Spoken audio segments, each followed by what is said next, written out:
પટેલ જી આજે તારીખ 10/7/2024 રોજ ટોટલ રાજકોટના તમામ restaurant, banquet hall, party plot અથવા ખાણીપીણીને લગતા તમામ ધંધાઓ આજે બંધ રહેશે અને આ એસોસિએશનને બધાએ માન સન્માન આપ્યું તે બદલ ખૂબ ખૂબ આભારી છું એ બધાનું. આ બંધ પાડવા પાછળનું કારણ શું છે? કોર્પોરેશનની શું વિગતો છે તે તેમનો વિરોધ કરી રહ્યા છે? જી, આ બંધ રાખવા પાછળનું કારણ છે કે નાના યુનિટ છે જ્યાં કોઈ આગની શક્યતા નથી. જે 50x50માં જે રેસ્ટોરન્ટ ચાલુ હોય અથવા પાર્ટી પ્લોટ હોય, પાર્ટી પ્લોટમાં તો આજ સુધીમાં ગુજરાતમાં કોઈ એવો કિસ્સો નથી કે પાર્ટી પ્લોટમાં આગ લાગી હોય, તો એને પણ હેરાન કરવામાં આવે છે. બેન્ક્વેટ હોલમાં પણ હેરાન કરવામાં આવે છે. તો આ બધાના ફાયર એનઓસીના મામલે અને બીયુ પરમિશનના મામલે અત્યાર સુધી ચાલતું હતું, અત્યારે કેમ નહીં?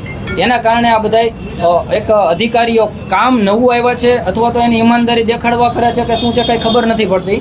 અત્યાર સુધીમાં જે ચાલતું હતું તો એ કોના આધારે ચાલતું હતું? અત્યાર સુધી શું કાયદો નહોતો? મેહુલભાઈ, અત્યાર સુધી કાયદો નહોતો કે હતો તો અત્યારે સુધી શું અધિકારીઓને હપ્તા દેતા હતા હોટલ સંચાલકો કે શું છે? જી, અત્યાર સુધી તો ઠીક છે, પણ અત્યારે જે રેસ્ટોરન્ટ સીલ કર્યા ઠીક છે ને, અત્યાર સુધી ચાલતું હતું એની પાછળનું કારણ અમારે પણ જાણવું છે. જો અત્યારે કાયદો હવે અધિકારીઓને યાદ આવે છે તો હોટલ સંચાલકો હપ્તા દેતા હતા કે એને છૂટ આપતી હતી અત્યાર સુધી? જી, આપની વાત બિલકુલ સાચી છે. અત્યાર સુધીમાં જે કંઈ ચાલતું હતું તે એક અધિકારીઓની ગેરનીતિ હતી. અત્યારે અધિકારીઓ જે છે એ ઉપરથી પ્રેશર. કઈ રીતના અમને સ્પષ્ટ વાત કરો, કેટલા રૂપિયા હપ્તા લેતો તો એ સ્પષ્ટ આપો. હપ્તાની તો કોઈ જાણકારી આપણી પાસે બિલકુલ નથી, પરંતુ પછી કેમ ચાલવા ગેરકાયદેસર ચાલવા દેતા હતા અધિકારીઓ અત્યાર સુધી? એ એમની ગેરનીતિ ગણી શકાય આપણે, પણ એક હપ્તા કોણ દેતું હોય કોણ નહીં એ આપણને ખ્યાલ ન હોય. પરંતુ તમે યુનિયનના પ્રમુખો છો તો હોટલ સંચાલકોને તમારે પૂછવું તો જોઈએ ને કે કેવી રીતના શું હતું શું નહીં, આખી વિગત તો. કારણ કે તમે બંધ પાડવા આવ્યા છો તો મીડિયા આગળ તો હપ્તા વિશે તમારે ખુલાસો કરવો જોઈએ કે આ અધિકારી એટલા હપ્તા લેવા આવતો હતો. જી, હપ્તાની વિગત અમારી પાસે કે હવે અધિકારીઓ સુધરી ગયા છે, કારણ કે આ તમારા જ શબ્દો બોલ્યા. મારી વાત સાંભળો. અત્યારે જે લોકોએ સીલ માર્યા છે, જે પાર્ટી પ્લોટ, જે બેન્ક્વેટ હોલ, જે પ્રોપર્ટીમાં સીલ માર્યા છે, હપ્તાની વાત કરીએ તો અત્યારે પણ પ્રેશર છે.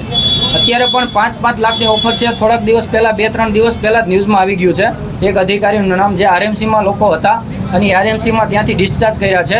તે આરએમસીના નામે હપ્તા ઉઘરાવતા હતા. 5-5 લાખ રૂપિયાના સેટિંગ માંગેલ છે. તો એમાં અત્યારે ના પાડે છે. નામ ડિક્લેર કરો ને. નામ એમનું હિમિશાબેન છે, સરનેમ મને ખબર નથી. હિમિશાબેન કરીને હતા, એને 5-5 લાખ રૂપિયાની ખંડણી પણ માંગેલી છે.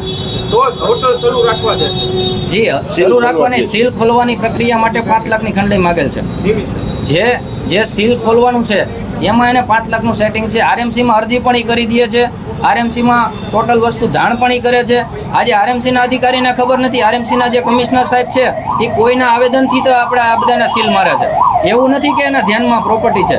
કોઈ નીચેનો એક માણસ છે એને ઇન્ફોર્મેશન કરે છે. જે ઇન્ફોર્મેશન કરે છે એ વ્યક્તિ શું કરે છે શું નહીં એ પણ કમિશનર જોતા નથી. જી, કહી શકાય કે અત્યારે એક દોડવું છે ને ઢાળ મળી ગયો છે, એટલે એ લોકોને કામ પણ બતાવવું છે અને હેરાન પણ કરવા છે.